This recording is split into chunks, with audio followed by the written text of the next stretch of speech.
I'm going to spend some time talking about the concept of informed consent, specifically as it applies to transgender folks who are looking to medically transition in some way to support their gender identity. I'm not going to spend any time on what those medical interventions might be, but I'm going to talk about informed consent related to the gatekeeper that has historically been behavioral health. So, in the past, when a trans person was ready to have hormones or have some sort of surgery or any kind of medical intervention, a lot of medical professionals would require from that transgender individual a letter from a behavioral health professional. So, generally speaking, in the past, it's been a psychologist, a PhD or a PsyD.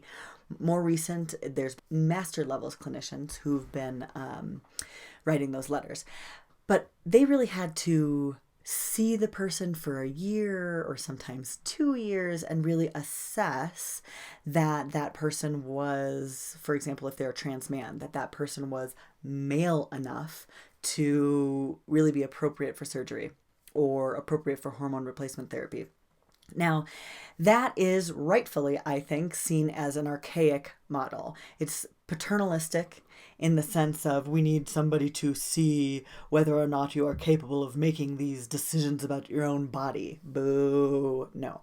So the informed consent model says that people, trans folks in particular in this case, are capable of making their own decisions about their own bodies. Just as if a cisgender woman walked into a plastic surgeon's office and said, "Give me a boob job, I want my boobs to be bigger," the plastic surgeon would be like, "All right." And they would, do whatever they do. That plastic surgeon wouldn't say, "Well, you need to go to therapy for a year and really make sure that you're doing this boob job for the right reasons and not the wrong reasons, and really make sure that you're fully aware of all of the implications," and et cetera, et cetera, et cetera. Right? That cis woman can just go in there and get that boob job, depending on scheduling, I guess.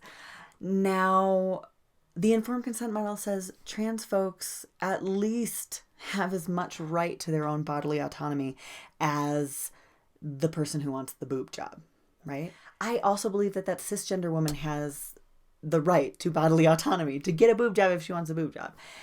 Same thing for trans folks. So basically, if your insurance company requires a letter in order for you to get medical intervention, there are plenty of therapists nowadays who believe in the informed consent model and can meet with you to give you that letter in order for you to make your own decisions. It is absolutely an imperfect system because there shouldn't be a gatekeeper. But while there are, you're looking for folks who are informed consent model clinicians who believe in your ability to choose, basically, in a nutshell. If you have any questions about gender therapy or anything else that Rika does, go ahead and email me at rikapearl@gmail.com or find me on my website at www.rikapearl.com. Until next time.